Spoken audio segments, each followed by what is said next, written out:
All right, man.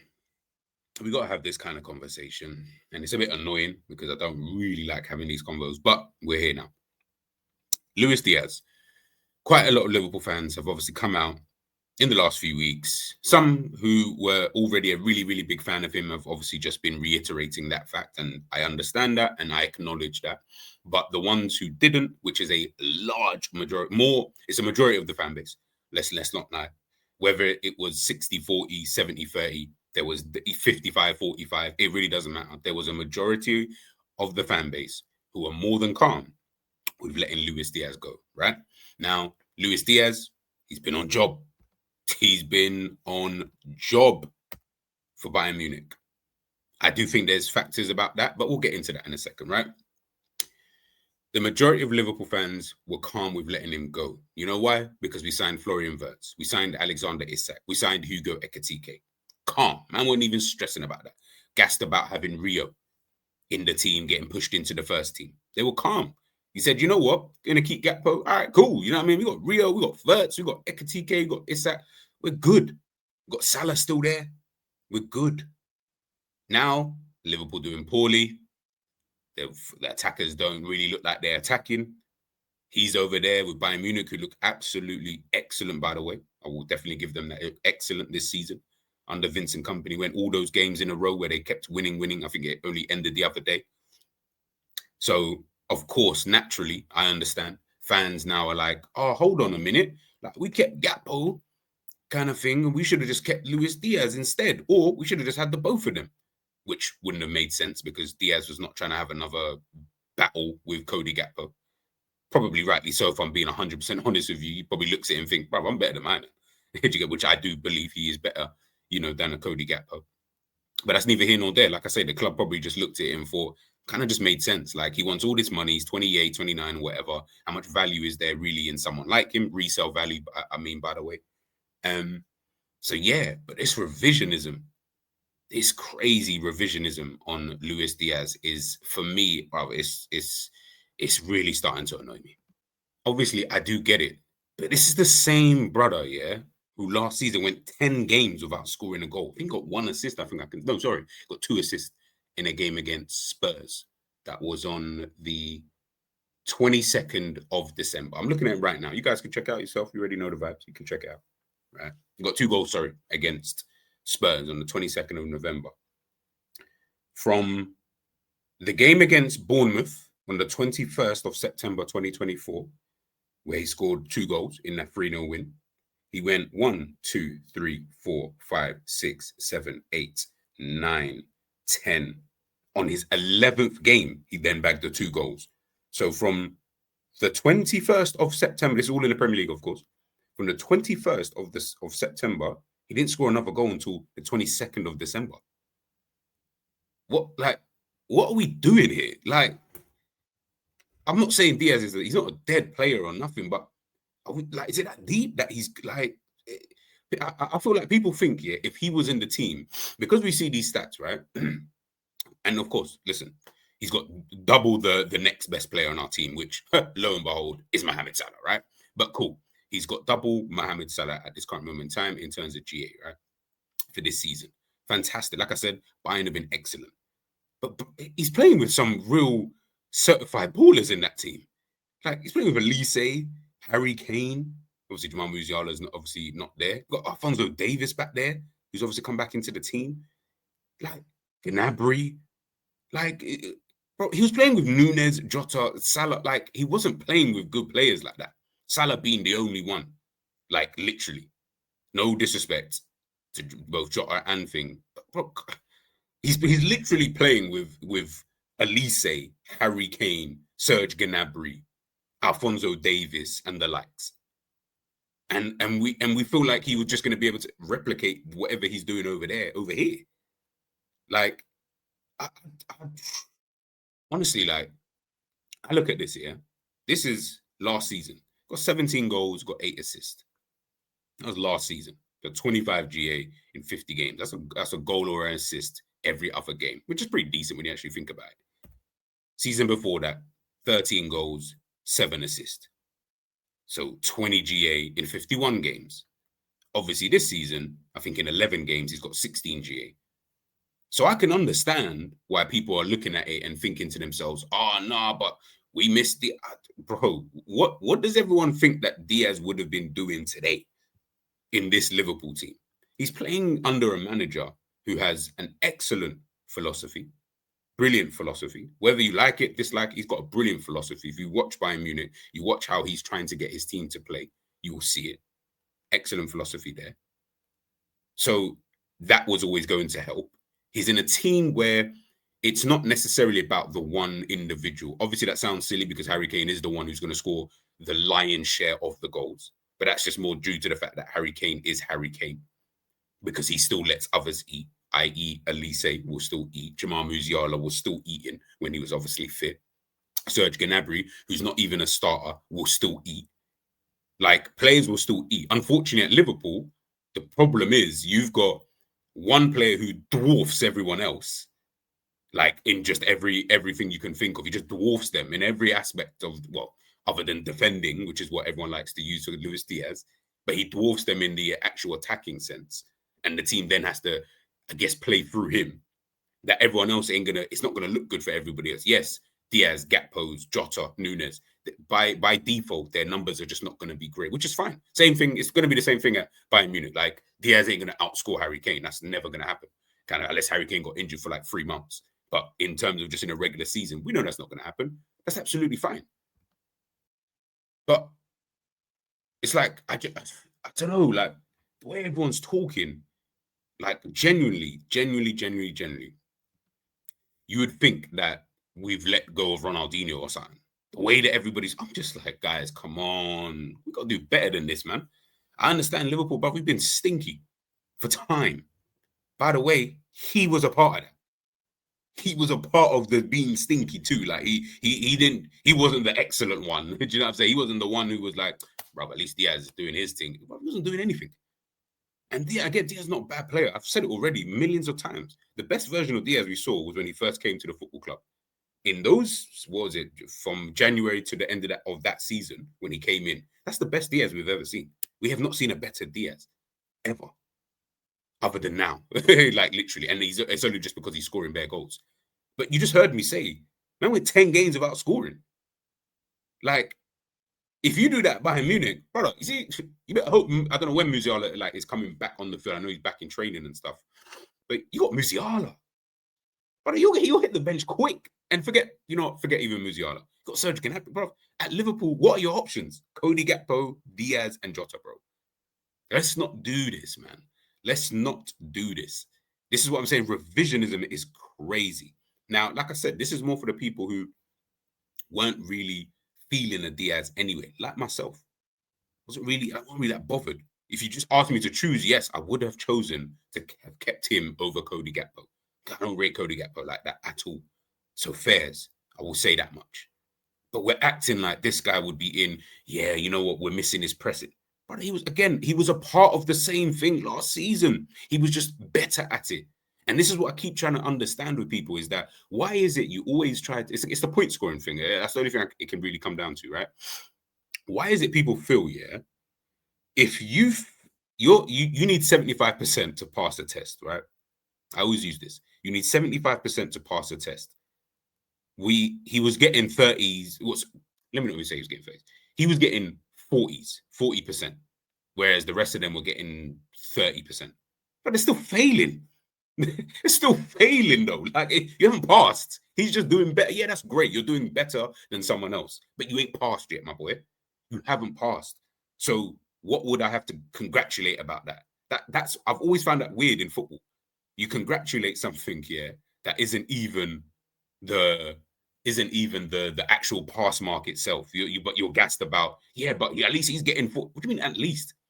Brother, it doesn't matter. If you're failing, you're failing. Like, that's it. It's literally pass or fail. Like, there isn't an in-between. You pass or you fail. He failed. It's just that simple. Like, they failed. And that's cool. Yeah, you can say he was better at pressing, 100%. Was he better at scoring? No.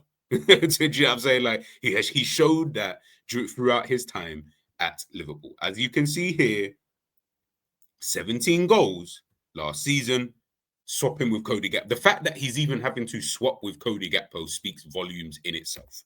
13 the season before that. Like his stats, even there, they were like, yeah, they were just calm. Like honestly, super duper calm. Super duper calm. Nothing crazy, nothing to put your house on, nothing to be this excited about. But for some, and listen, by the way, I really don't want to take away from the fact that he has been excellent this season. He has, like, I cannot stress that enough. He has been excellent this season for Bayern Munich, who are a better team, who have a better manager, who have a manager who has a style, has an identity, something that I keep trying to stress to this freaking fan base. It's not about, yeah, but if we kept this brother and we didn't sell it, forget all of that. I did the show the other day, or I did the video the other day about having the wrong conversations. That's what gets people so riled up, is that you're beefing about something that's irrelevant. It doesn't matter about all of that. What's mattering is exactly what you're seeing. The proof is, I don't even know how much more I can stress it. The proof is literally there in the pudding. It is right there for you to see. Manager with an identity, with a style of play. Guess what? It meshes together.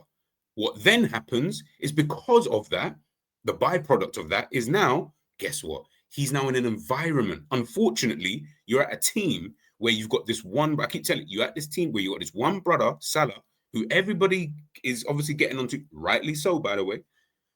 But you got this one brother who is the Don Dada.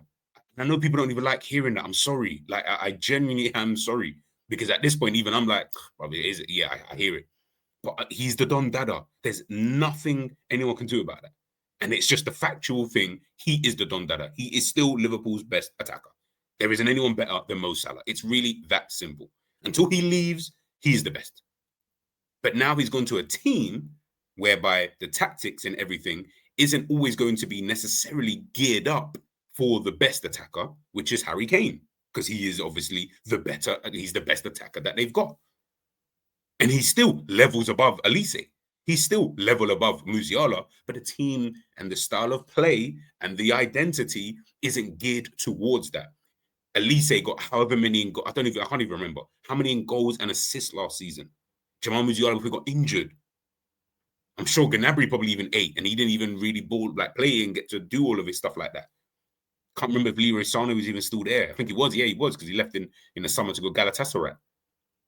So this revisionism on Diaz, I'm like, guys, come on, bro. If a man goes 10 games without scoring, it's not even about the GA, but what are you even offering at that point?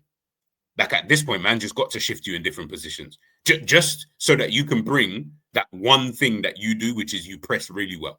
Like, he's really sick at being a hardworking individual, like really good at that. That's what we need him for, because we didn't have anybody else. It got to that point where you're like, he has to go up front, false 9, put Gakpo out on the left, Salah on the right, because we just need him to be able to press. He ain't going to score because he ain't good like that. He ain't got the instincts that kind of way. But guess what? He can press, which then allows the goal scorers to do what they do. If he went 10 games without scoring, brother, he's not starting. Like, I promise you, he's not starting at Bayern Munich going 10 games without a goal. No way is that happening, bro. Unless they've got an injury crisis. Like, that would be the only way I can see that happening, is injury crisis. Jamal Musiala didn't really recover from his injury. Serge Gnabry is obviously injured. What's the Kelhart guy? The young baller. Yeah, maybe he won't even, and even he probably even start getting a run of games. But in general, they probably just wouldn't do it because they haven't got no one else. Fair enough. Then yeah, contextual, right? But we're acting as if like, yeah, if Diaz was here this season, Liverpool would be the same place that they would be now. It would be the same thing. The same thing. Just look different now. And I feel like, bro, why are we having this? Like, the fact that I'm even having to do this conversation is because, again, I wake up in the morning and the first thing I'm seeing is, yeah, Luis Diaz. I'm like, bro, shut up, man. I don't care. Like, it's not that deep. We didn't let go of Mohamed Salah. You didn't let go of Elise. You didn't let go of Ousmane Dembele, Doué, Kvaratskhelia, Vinicius. What ballers in that? But we let go of Diaz and everyone's crying about it. But this is what I'm talking about, the wrong conversations. You're having all of the wrong conversations. You're getting mad about it. Now I'm seeing people Lucky people. I'm going to start hotting up people.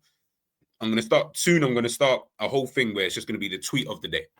I have to. I used to do it a long time ago, but I'm going to probably bring it back. Tweet of the day. Because now I'm seeing people questioning Hughes and Edwards. So I'm thinking, what? What?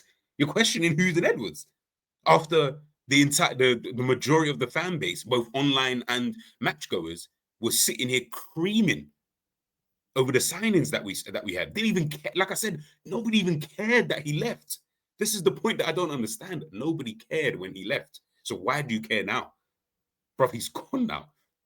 I'm happy that he's even doing his thing. Because like I said, I watch Bayern Munich. They play good football. They have a really good team. I prefer those players. Take out Diaz. I prefer Michael Olise. I prefer Harry Kane. Everybody knows I wanted Musiala over Wirtz every single day of the week. Those are my type of players. So I just prefer watching them and their style of play and what they're obviously trying to do. Add Diaz into it, who's now playing that kind of style. Now you're seeing. You can blame the manager, you can blame Arne Slot all you want. That's fine. I'm not like, that's neither here nor there. What I don't like is the revisionism. I hate it. It pisses me off. Like, why are you now all sitting here, all of you? Well, again, this is only aimed at you if you're one of the people who are that I'm talking about. You know what I'm saying? So if you're getting your feelings, let me know in the comment section first and foremost. But if you're getting in your feelings, it's because you're looking at this from a lens of Liverpool doing bad, Diaz is doing good. There has to be a correlation. There is no correlation, I promise you. There really is no correlation. Like, the correlation is not there. I don't know why you think 2 + 2 is 5, but it's not. It's 4. It's 4. So we need to just understand that. And I think the quicker we understand that, the better. Because the revisionism, it sucks. It sucks. And this is why sometimes, yeah, it just makes fan bases look bad when they do revisionism all the time. And we seem to do it a lot. We're quick to say, yeah, Gini Wijnaldum, Philippe Coutinho, and all these other guys who have Trent Alexander-Arnold. We're quick to start saying the grass ain't always greener. Well, guess what? For him, the grass is greener. He's gone to a better team. Like, it's really just that simple. Like, it is what it is. Like, we just move on with it. Like I said, everyone was gassed having Rio in the team. Forget that Arne Slot hasn't used him. Forget that, because we didn't know that was not going to happen. Or we didn't know that was going to happen, right? We were just gassed. Rio, Rio, listen, he's going to cook, Might take Gakpo's position. People, I don't even remember listening to anybody on streams even talking about this at the beginning of the season. Like, in terms of worrying that Diaz had gone, because they were so focused on Cody Gakpo and Rio. Still having Salah, Chiesa. Like, honestly, man, it sucks the way that these conversations always go about. Like, yeah, it's just weird. It's just weird. I'd love to know what you guys think, though. I would like to know. Like, and to be honest, I don't actually want to know if you was on one side of the fence or the other. I don't actually care, like, what side of the fence that you was on. It's just more looking at, like, can't you just be happy that he's just doing well? Like, I watch him score. We all saw the goal that he scored the other day. Bad boy goal, blah, blah, blah. And we've seen some of the 2 goals against PSG. Like, I watched that game. He was good in moments in that game. The moments being the goals. Outside of that, I thought he was kind of meaty. Then he got himself sent off anyway. But neither here nor there, he scored the goals. And he took the goal so well. He's playing like he does for Colombia. That's literally the only way I can describe it without going into crazy detail. He's playing that way. But he's got a manager that allows that. We don't have a manager who allowed that. We have a manager who said, you're only going to play for this guy. That's not Diaz's fault, by the way. It really isn't. I don't want to put that blame on him because obviously he doesn't sort out the tactics. But what I will say is that, brother, you was mad inconsistent for years at this club. Like, for years, wildly inconsistent. And sometimes you weren't even really offering me that much off the ball anyway. I think we even overgassed that a bit too much. Like, he wasn't doing it every single game. No, he wasn't doing that. Some games he just looked dead. He just looked dead. He just looked like he didn't have a clue. Jinky majinky. He looked exactly what Liverpool fans say about Doku. Bare skill, bare nothingness, basically. But then we're crashing it on Doku. Oh, Doku, man, he's not really that good. End product. Yeah. Same with Luis Diaz. His end product is not popping. It really isn't. Again, it's better than Doku's. He ain't passing. Like it's not like, yeah, he hit the pass mark. He's still failing. It's just better than Doku's. So I guess that's enough, right? Let me know in the comments, man. Let me know in the comments, man. Because it really pisses me off, man. It really does piss me off. Like, and I feel like I'm going to be having this conversation about revisionism, about bare players over the next like few months. I just feel like that's going to be something that's going to happen. Like I say, big up to Luis Diaz for being so good this season. Big up Diaz because he's not doing anything I haven't seen. Big up Diaz for being consistent this season. Big up to that. That's what I will give him. Now you're able to be this level of consistent.